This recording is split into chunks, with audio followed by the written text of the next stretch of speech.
Good morning, good afternoon, good evening to all of you. Welcome to my channel Mathematics Classes SKT. आज फिर हम लोग मिलते हैं क्लास 11th के लिए, जिसमें जो सेशन चल रहा था, जो चैप्टर चल रहा था हम लोगों का, वो था रिलेशंस एंड फंक्शंस।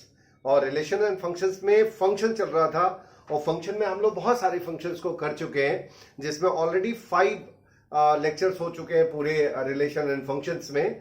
तो हम लोग आज लेक्चर नंबर 6 यानी कि वीडियो 6 बन रहा है, और ये चीज आपको देखना है। और इसमें जो हमारा नेक्स्ट फंक्शन आने वाला है इसको हम लोग, और हमने बताया भी था कि फंक्शन का सेशन थोड़ा लंबा होगा, क्योंकि एक दो फंक्शंस नहीं है और फंक्शन ही मेन है।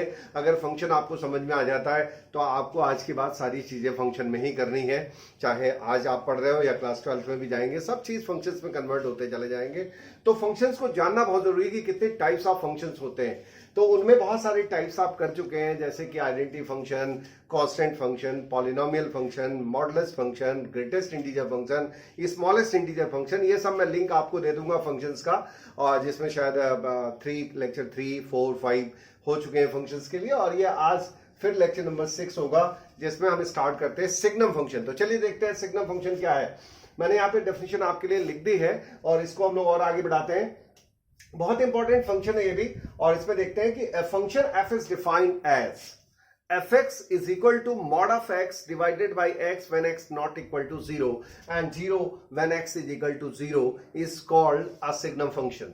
यानी सिग्नम फंक्शन को समझने के लिए अगर कोई ऐसा फंक्शन आपके सामने आ गया है कि जो mod of x by x के फॉर्म में है, और जहां पे x नॉट इक्वल टू 0 दिखा रहा है, तो वो फंक्शन, और 0 पर 0 दिखा रहा है, तो इस तरह के फंक्शन को हम लोग सिग्नम फंक्शन कहते हैं। और सिग्नम फंक्शन को एक चीज और बताते चले कि यहीं पर हम लोग दूसरे तरीके से ये भी कह सकते हैं कि जो हमारा सिग्नम फंक्शन होता है, अगर x की वैल्यू 0 से बड़ी होती है, यानी पॉजिटिव नंबर्स होते हैं, तो उसके लिए एक और एक ही रिजल्ट आता है, दैट इज 1।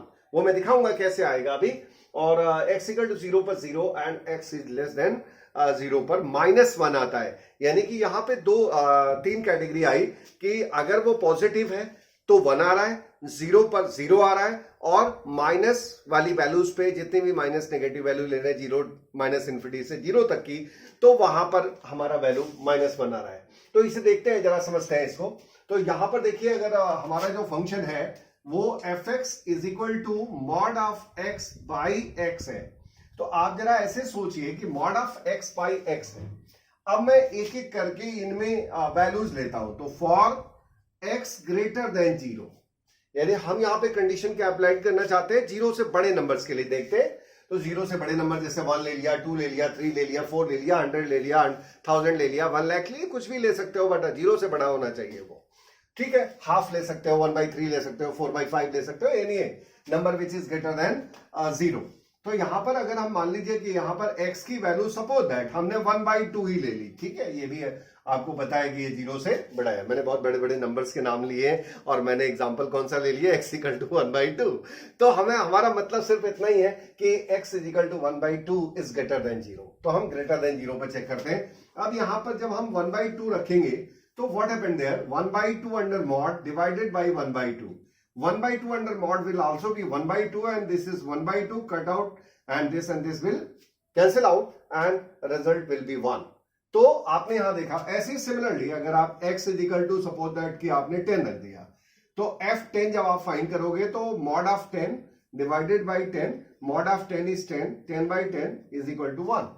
तो आप देख रहे हैं जैसे जैसे यहां पर जो वैल्यूज है, चाहे आप कोई भी वैल्यू रख दीजिए, आपने 15 रख दिया सपोज दैट, तो 15 रख दिया, तो under mod 15 divided by 15 and 15 divided by 15 comes out to be 1। तो यहां पर आप देख रहे हैं कि ये जो वैल्यूज आ रही हैं, आप जैसे जैसे पॉजिटिव नंबर भर रहे हैं, सभी के लिए उसकी वैल्यू एक सिंगल वैल्यू आ रही है, दैट इज कॉल्ड 1। तो यहां पर इसीलिए लिखा गया है कि for every x greater than 0 it is equal to 1। 0 पर 0 होती है, वो ऑलरेडी भी दिया हुआ है। अब हम लोग थोड़ा सा इसके नेगेटिव वैल्यूज के लिए भी बात कर लें। तो नेगेटिव वैल्यूज के लिए फॉर x लेस देन 0, अब लेस देन 0 पर -1 ही ले लो आप, तो x इक्वल टू -1, तो f -1 पे क्या आ जाएगा, मॉड ऑफ -1 अपॉन -1। ठीक है, अब यहां पर मॉड के अंदर से जब बाहर निकलता है तो आप अच्छी तरह पढ़ चुके हो, that will be the +1 and this will be the -1, comes out to be result -1। तो अल्टीमेटली इसका जब नेगेटिव हमने लिया तो उसका रिजल्ट -1 आ गया। सिमिलरली आप और कुछ बड़े नंबर्स ले लीजिए, जैसे -5 आप ले लीजिए। बड़े नंबर का मतलब कि और आप माइनस में छोटे होते जाएंगे। तो यहां पर -5 और ये आ जाएगा -5, तो ये आ जाएगा 5 और this will be the -5 comes out to be -1। तो आप देख रहे हैं कि जैसे जैसे आप नेगेटिव नंबर्स को भर रहे हैं, बहुत है, एक दो एग्जांपल्स से आप पूरी बात समझ गए होंगे। तो यहां पर -1 आ रहा है और 0 पर तो 0 आ रहा है, तो हमारे यहाँ पे 3 वैल्यूज आ रहे हैं। जबकि हम इसमें जो x पुट करने की बात हम कर रहे हैं, तो जो हम किसी भी फंक्शन में इनपुट होता है that is called the domain. वो मैंने आपको कई बार बताया है कि जब हम फंक्शन में जो भी चीज वैल्यू रखते हैं और उसके लिए वो फंक्शन अगर रियल वैल्यू देता है या वो फंक्शन डिफाइंड होता है, तो डेफिनेटली वो that value belongs to the domain of the function. तो डोमेन की बात अब यहां कर रहे हैं, तो डोमेन क्या हो रहा है, पूरा थ्रू आउट रियल नंबर है। आप देखिए यहां पर अगर बात करें तो ये आपका जो है वो प्लस इंफिनिटी तक चला जाएगा, ये माइनस इंफिनिटी तक चला जाएगा यहां पर, और फिर यहां पर ये आपका 0 था, तो 0 पर 0 आपको बता ही रहे हैं, 0 से पॉजिटिव के लिए 1 बता ही रहे हैं, 0 से नेगेटिव के लिए -1 बता ही रहे हैं। तो आप सारे नंबर तो ले ही रहे हो, तो प्लस इंफिनिटी से माइनस इंफिनिटी तक सारे नंबर आप ले रहे हो। सो दैट इज वाई ये क्या हो गया कि ये इसका जो डोमेन होगा इस केस में, जो domain of f that is equal to real number. But what will be the range of the function rf क्या होगा, मतलब range of f the function. अब आप सोचो इसमें 3 ही वैल्यू मिल रही है हमको, चाहे आप बड़े पॉजिटिव नंबर रख रहे हो या नेगेटिव नंबर रख रहे हो या 0 नंबर रख रहे हो, व्हाटएवर, लेकिन इसका जो फाइनल रिजल्ट आ रहा है वो क्या आ रहा है, यहां पर आपका 3 ही वैल्यू आ रही है, -1, 0 और 1। तो इसका जो रेंज होगा वो सिर्फ 3 होगा, 3 वैल्यूज होंगी, दैट इज -1, 0 एंड 1। तो मुझे लगता है कि इतनी बात आप पूरी तरह से समझ गए होंगे। अब इसका ग्राफ भी प्लॉट कर लेते हैं, क्योंकि ग्राफ भी बहुत 3 बातें हमें जाननी है, डेफिनेशन, उसका graph as well as the domain and range. अब इसका ग्राफ प्लॉट करते हैं, चलिए यहां पर ग्राफ प्लॉट करते हैं। तो यहां पर आपने ये कर ही लिया है और मैं इसे मिटा देता हूं, इसकी जरूरत नहीं है। आपने कहा कि हर पॉजिटिव के लिए उसकी value constant I, that is 1, और हर नेगेटिव के लिए उसकी जो वैल्यू आई वो भी कांस्टेंट थी, दैट इज -1, और 0 पर उसकी वैल्यू 0 थी। अगर हम यहां ग्राफ प्लॉट करेंगे तो ये सपोज दैट कि ये आपका y एक्सिस हो गया, ये आपका x डैश हो गया, ओके, ये O हो गया, ओरिजिन पॉइंट है। सपोज दैट कि ये आपका जो है वो यहां पर एक तरह से इसे हम 0, 1 कह सकते हैं, और यहां पर इसको हम एक्चुअली अभी हम बता देंगे, इसको हम लोग खाली गोला बनाएंगे। अब क्यों बनाएंगे वो रीजन भी हम आपको बता देंगे। और ये वैल्यू जो हो जाएगी वो आ जाएगी 0, -1, ठीक है। क्यों हम ऐसा कर रहे हैं, आपने कहा कि आप 0 पर उसकी वैल्यू 0 आ रही थी, तो हम ये वैल्यू जो है, क्योंकि y एक्सिस पे x की वैल्यू होती है 0, तो 0 हम नहीं ले सकते, क्योंकि यहां पर ये इस पे अगर आ रहा है और 0 पे उसकी वैल्यू हो रही है 0, और बाकी जैसे हम पॉजिटिव हो रहे हैं, चाहे आप 0.1 ही ले लो, 0.001 ले लो आप, तो ये x इज इक्वल टू अगर इतना लेंगे तो ये वैल्यू ग्रेटर देन 0 हो गई। और अगर इस वैल्यू को ग्रेटर देन 0 हो गई और आप अगर इसमें फंक्शन की वैल्यू निकालते हैं 0.0001 के लिए, तो हो जाएगा 0.0001 मॉड और डिवाइडेड बाय 0.0001। तो यहां पर रिजल्टेंट एक्चुअली में क्या आ जाएगा, 0.001 और डिवाइडेड बाय 0.0001, और ये फिर कैंसिल आउट होकर के रिजल्ट आ जाएगा 1। तो आप ये मत सोचना बस वो पॉजिटिव होना चाहिए, 0 से बड़ा होना चाहिए, तो 0 से बड़ा होना चाहिए, 0 से बड़ा आपने मिला, और जैसे आप 0 से बड़े हो रहे हैं तो उसकी वैल्यू जो है वो कांस्टेंट आ रही है, यानी एवरीवेयर उसकी वैल्यू जो है आप देखा जाए जैसे जैसे आप x में बढ़ते चले जा रहे हैं, लेकिन y हमेशा कांस्टेंट आ रहा है, दैट इज 1। ये 1 है, देखिए y में कोई चेंजिंग नहीं है, y उतना ही आ रहा है 1, तो ये 1 की लाइन हो गई जो है। अब यहां पर देखा जाए तो माइनस उसके जब नेगेटिव हम जा रहे थे तो नेगेटिव में उसकी वैल्यू सब चाहे जितने भी नेगेटिव होते चले जाएं, हम उसकी वैल्यू कांस्टेंट मिल रही थी, दैट इज -1। तो ये आपका जो है यहां पर भी पैरेलल लाइन आ गई, बट इस तरफ आ गई, और 0 पर उसकी वैल्यू तो 0 है ही। तो ये आपका जो है वो इसका ग्राफ हो गया, और इसका जो है डोमेन अब क्लियर हो गया आपको कि इसका जो डोमेन है वो यहां जो मैंने लिखा है वो रियल नंबर है। क्यों? क्योंकि रियल नंबर आर, क्योंकि आप थ्रू आउट पूरे x पे हर एक नंबर आप ले रहे हैं, नेगेटिव इन्फिनिटी से लेकर के और पॉजिटिव इन्फिनिटी तक, सो दैट इज वाई यहां पर इसका रियल नंबर हो गया। और रेंज ऑफ f अच्छी तरह आप खुद बता सकते हैं आप, क्योंकि इसका देखिए एक तो या तो 1 आ रहा है या -1 आ रहा है या 0 आ रहा है, तो यहाँ पर 3 वैल्यू आ रही हैं, -1, 0 और 1। तो ये बात आपकी समझ में आ गया होगा और इसको आप पूरी तरह से अब समझ गए होंगे। नेक्स्ट फंक्शन हम लेते हैं और नेक्स्ट फंक्शन आप इसका स्क्रीनशॉट ले सकते हैं और नेक्स्ट फंक्शन हम ले रहे हैं। तो यहाँ पे ये आपका नेक्स्ट फंक्शन आ चुका है और ये भी बहुत इंपॉर्टेंट फंक्शन है, that is called the reciprocal function. तो देखते हैं रेसिप्रोकल फंक्शन क्या होता है। मैंने डेफिनेशन स्पॉट से लिखी है, फिर उसके बाद मैं आपको और ज्यादा एक्सप्लेन करूंगा इसमें। तो a function that associate a real number x to its reciprocal 1/x is called the reciprocal function. अगर कोई ऐसा फंक्शन है जो ये किसी रियल नंबर x से एसोसिएट करता है, उससे है, मान लीजिए कोई नंबर x है, अगर उसको उस नंबर का हम रेसिप्रोकल डिफाइन करना चाहते हैं तो उसको 1 कर देंगे, तो वो फंक्शन रेसिप्रोकल फंक्शन कहलाता है। लेकिन अब यहां बात आती है कि अगर रेसिप्रोकल फंक्शन है, आपने कह दिया 1/x is the reciprocal function, तो क्या ये रेसिप्रोकल फंक्शन हर जगह डिफाइंड है? क्या through out real number defined है? तो यहां पर देखा जाए कि अगर हम इस बात को समझें तो we know that the function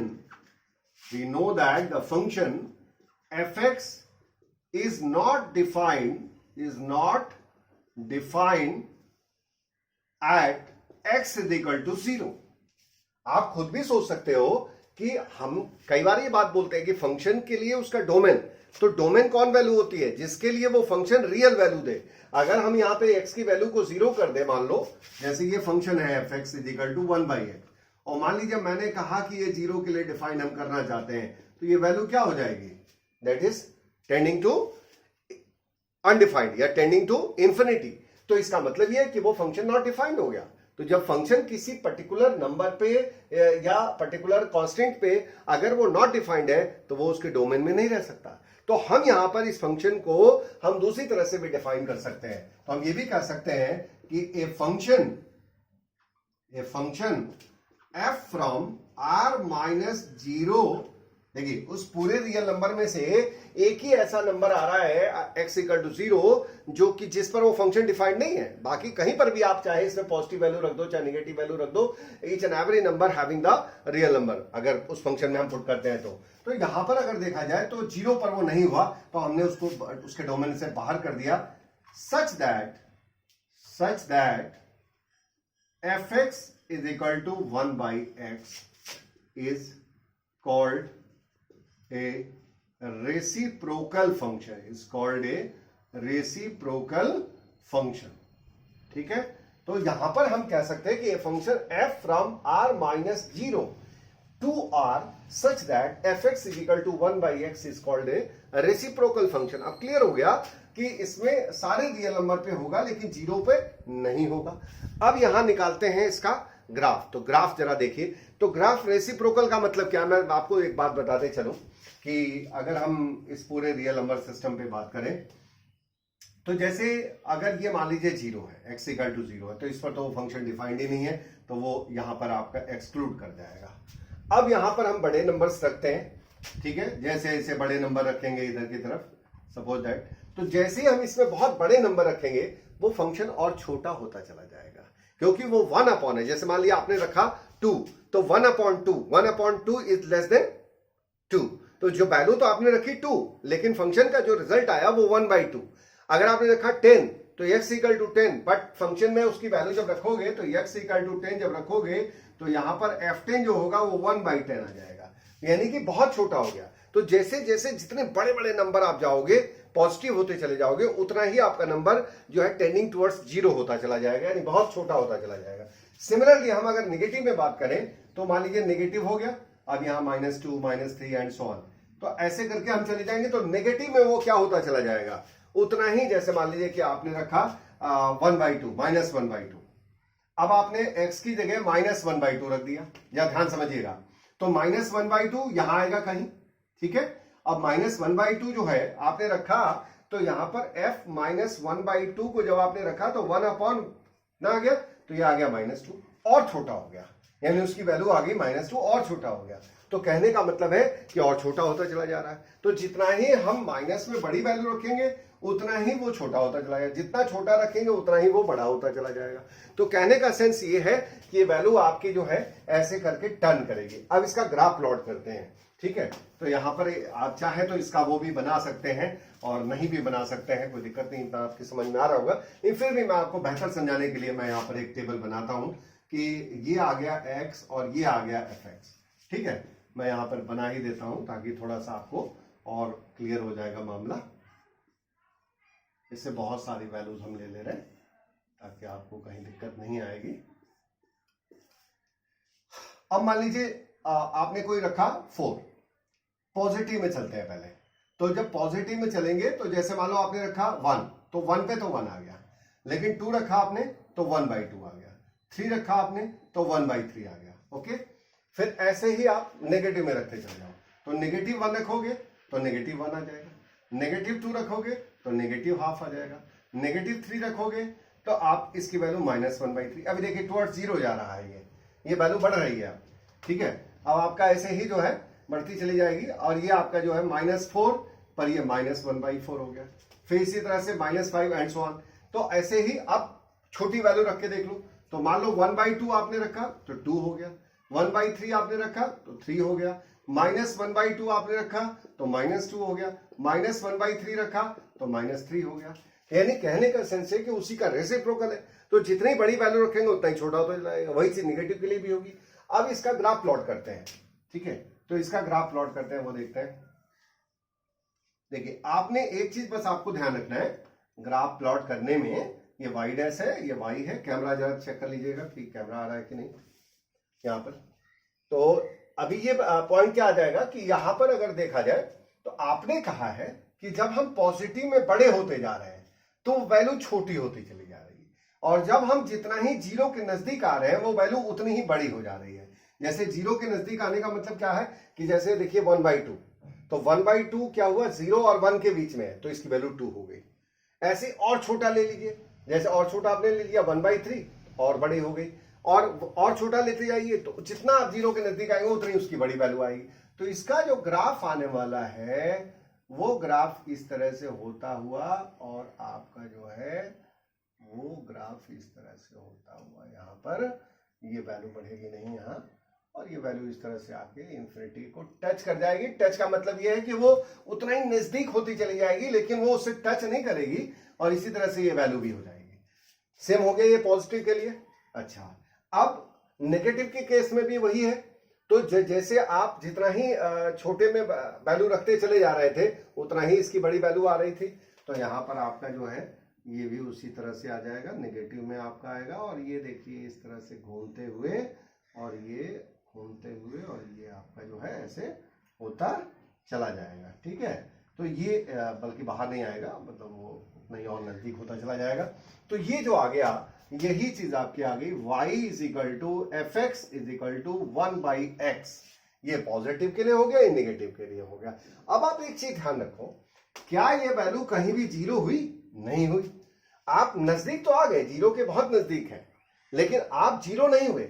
ये पॉजिटिव में देखिए चले जा रहे हैं, y में जो है इस तरह से नेगेटिव में भी आए तो भी 0 नहीं हुआ कहीं भी, ठीक है। टच कर रहे हैं लेकिन वो 0 नहीं होने दे रहा है। तो एक बात इससे क्लियर हो गई कि जब हम यहां पर जब हम डोमेन डिफाइन करेंगे तो डोमेन के लिए तो कोई दिक्कत नहीं होगी आपको, कि डोमेन आप पहले ही यहां डिफाइन कर चुके हो, तो इसका जो डोमेन होगा वो क्या आ जाएगा, ठीक है। इतना हो गया। अब चूंकि अगर इसको देखा जाए तो y = 1/x है, तो अगर x = 1/y, तो यहां भी क्या होना चाहिए, y ≠ 0। और y ≠ 0 और x पहले से ही कहा था कि ≠ 0 है, तो दोनों का कॉमन रीजन क्या आ जाएगा, तो जो दोनों का कॉमन रीजन आएगा that is equal to r - 0।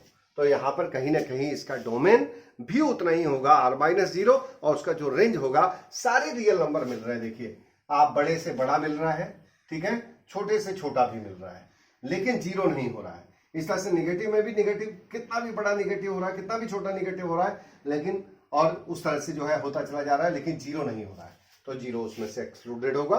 तो ये बात भी आपकी समझ में आ गई होगी। तो आपने इसका जो है फंक्शन का वो देख लिया, फिर उसका ग्राफ कर लिया, और उसके बाद से आपने जो है उसका डोमेन और रेंज भी कर लिया। तो एक बार आप इसका स्क्रीनशॉट ले सकते हैं, फिर मैं नेक्स्ट फंक्शन के लिए मिलता हूं।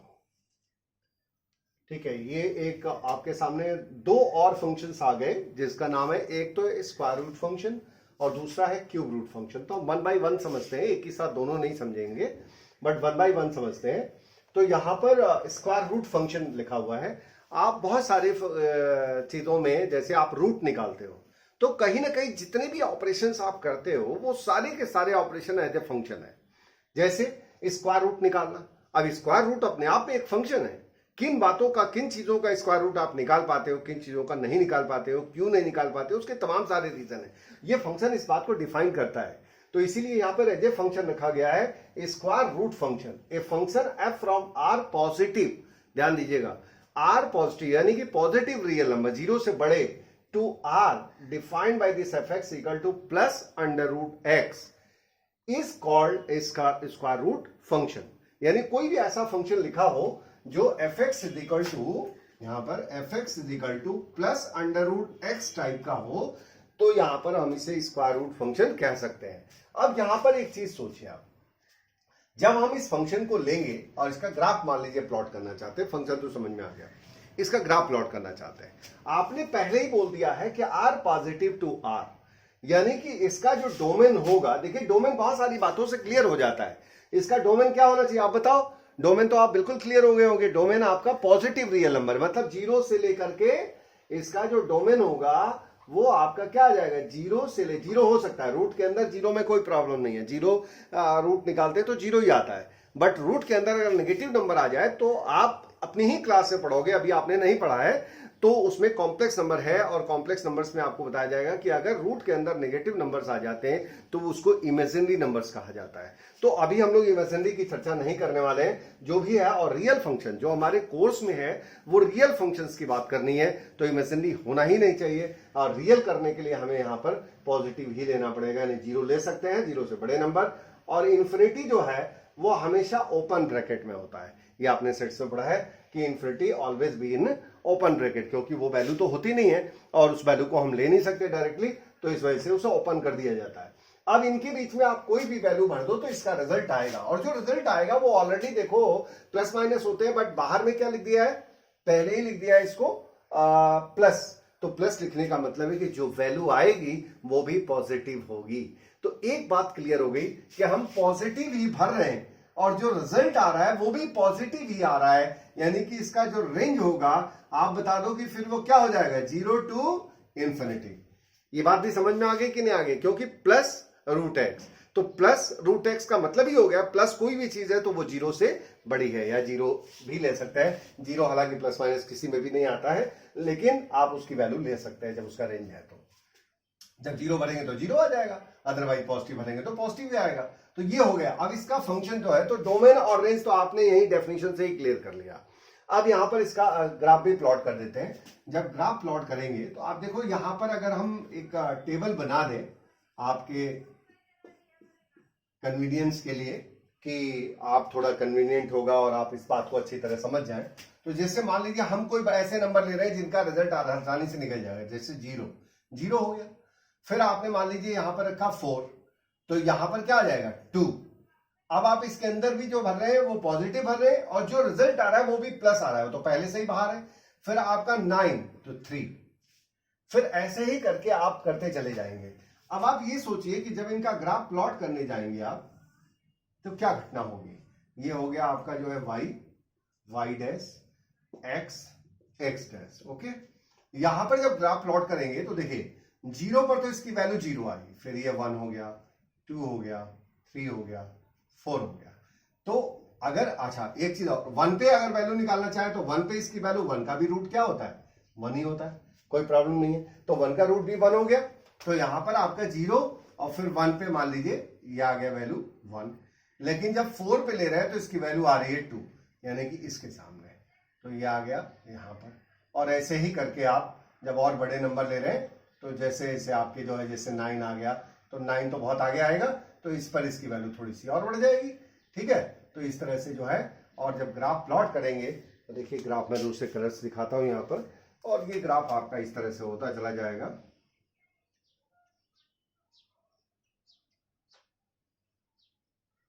और ऐसे होता चला जाएगा। तो ये जो फंक्शन आया यही आपका है y is equal to plus root x. ठीक है, अब आप चाहे देखिए 1 पे 1 आ गया, इसका 4 पे 2 आ गया, ऐसे ही फिर कहीं 9 पे जो है वो आपका मतलब 3 आ जाएगा एंड सो ऑन।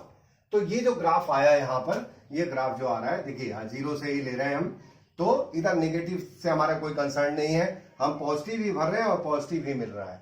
ठीक है, तो ये वैल्यू जो है आपकी, और बहुत बड़ी बड़ी वैल्यू भर रहे हैं लेकिन वैल्यू छोटी आ रही है, इससे ग्राफ बहुत उठ के नहीं जा रहा है और स्लाइड होकर के जा रहा है, बट थोड़ा कर्विकल है, मतलब आपका जो है वो पैराबोलिक टाइप का है।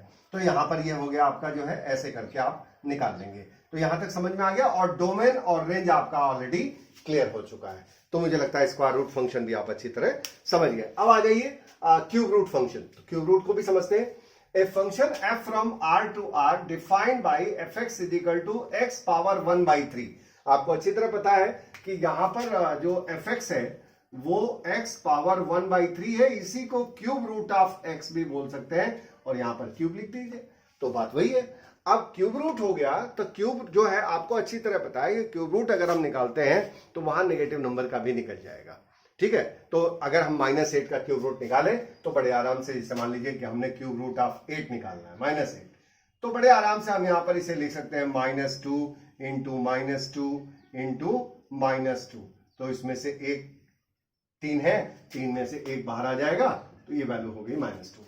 तो हमारा ये पॉजिटिव में भी निकलता है और नेगेटिव में भी निकलता है। मान लीजिए हम 8 पे निकाल रहे हैं तो यही चीज क्या हो जाएगी, यहां पर क्यूब रूट निकाल रहे हैं मान लीजिए, तो 2 इंटू 2 इंटू 2, तो इसकी वैल्यू हो गई 2।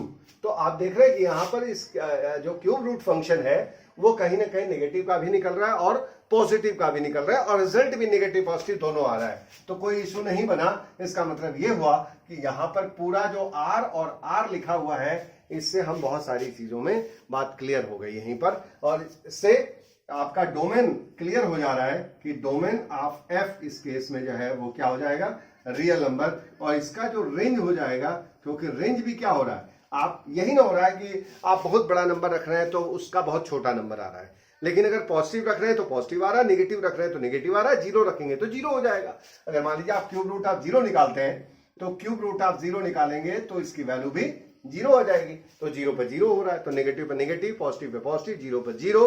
That's why the domain is r and the range of f is also r, real number. अब यहां पर इसका भी ग्राफ प्लॉट कर लेते हैं, तो मुझे लगता है कि आप इसका ग्राफ बहुत अच्छी तरह समझ पा रहे होंगे। इसमें भी क्या होगा कि जब देखिए बहुत बड़ा नंबर ले रहे हैं तो बहुत बड़े नंबर का छोटा नंबर आ रहा है, यानी कि हम x में मान लीजिए कि यहां पर ले लिया हमने 1 2 3 4 5 6 7 8 9 10 एंड सो ऑन। तो मान लीजिए ये 8 था, ठीक है, तो 80 पर इसकी जो वैल्यू आई थी 1 2, तो कहीं ना कहीं ये 2 के बराबर आई थी। ठीक है, 1 पर 0 पर इसकी वैल्यू 0 आई थी और 1 पे इसकी वैल्यू 1 आई। ठीक है, ये तो क्लियर ही है, 1 पे उसकी वैल्यू 1 आ जाएगी। अब आप देखिए तो इसका जो ग्राफ होगा वो कैसे आ जाएगा, ये आ गया। अब अगर यही चीज नेगेटिव में चलते हैं तो जब -1 पे लेंगे तो इसकी वैल्यू -1 हो जाएगी, फिर इसी तरह से माइनस करके और होते चले जाइए, तो माइनस पे अगर आप -8 तक जाते हैं तो ऐसे करके 1 2 3 4 5 6 7 8, तो ये आ गया आपका जो है वो -80। अब यहां पर जब इस पे वैल्यू निकालेंगे तो ये वैल्यू करीब यहां आ जाएगी, तो ये आपका जो है वो इस तरह से होता हुआ ग्राफ चला जाएगा। तो देखिए थोड़ा सा ऐसे बेंडिंग होकर के, तो ये जो ग्राफ आया यहां पर, यही ग्राफ आपका है y is equal to x power 1/3, यानी क्यूब रूट ऑफ x। और देखिए इसमें क्या हो रहा है, y में भी नंबर मिल रहे हैं हमको, मतलब पॉजिटिव में जा रहे हैं, तो पॉजिटिव की तरफ ग्राफ है। फर्स्ट क्वाड्रेंट हमेशा जो है आपको पता ही, फर्स्ट क्वाड्रेंट जो है पॉजिटिव को रिप्रेजेंट करता है। सेकंड क्वाड्रेंट थर्ड क्वाड्रेंट में भी आ रहा है, तो थर्ड क्वाड्रेंट नेगेटिव को रिप्रेजेंट करता है, अच्छी तरह आपको पता है। तो ये जो है आपका थर्ड क्वाड्रेंट में आ रहा है, यानी कि नेगेटिव पर नेगेटिव वैल्यू आ रही है और 0 पर 0 है ही है, तो फिर दूसरा होता ही क्या है, पॉजिटिव मिल ही रहा है, नेगेटिव मिल ही रहा है, 0 मिल ही रहा है। तो इसका मतलब है कि इसका जो डोमेन रेंज है वो दो सभी क्या हो जाएगा, रियल नंबर हो जाएगा। तो मुझे लगता है कि यहां तक आप पूरी बात समझ गए होंगे। और मैं यहां पर आपके लिए देखिए फंक्शंस तो बहुत सारे हैं और इतने ज्यादा फंक्शंस है कि मैं अगर उन पे बात करूंगा तो मुझे अभी बहुत सारे लेक्चर्स और लेने होंगे, ठीक है। बट मैं कुछ जैसे इंपॉर्टेंट जो होते हैं, जैसे एक लॉगरिथमिक है, एक्सपोनेंशियल है, ये बहुत ही ज्यादा इंपॉर्टेंट है और आपकी एनसीईआरटी बुक में नहीं दिया हुआ है। अभी तो आपको मैं बताते चलूं कि ये सभी आउट ऑफ कोर्स हो चुके हैं, जैसे अब इनके बारे में उतना ज्यादा नहीं पढ़ना है आपको, लेकिन फिर भी हम यहाँ पे सिर्फ और सिर्फ एनसीईआरटी कवर नहीं कर रहे हैं। We are not covering only the board exams, we are covering the competitive exams also. So that is why we have to study and we have to know about all the things about the functions. तो जो function हमें नहीं भी NCERT में दिए हैं उनके बारे में भी हमें पढ़ना है। तो मैं एक आपको और करूंगा और मैं आपसे ये बोल रहा हूं कि यहां पर आप अभी आज का सेशन यहीं पर एंड करेंगे और नेक्स्ट में जो होगा एक फंक्शन का लेक्चर और देंगे आपको, जिसमें हम लेक्चर को फिनिश कर देंगे।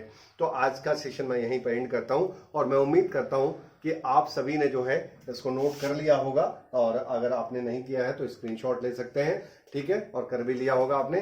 तो फिर हम लोग मिलते हैं नेक्स्ट वीडियो में और उसमें हम आपका फंक्शन जो है वो ओवरऑल फिनिश कर देंगे, फिर उसके बाद हम लोग क्वेश्चन आंसर करेंगे, ठीक है। तो मैं उम्मीद करता हूं आप बहुत अच्छे से समझ गए होंगे। Thank you, have a nice day.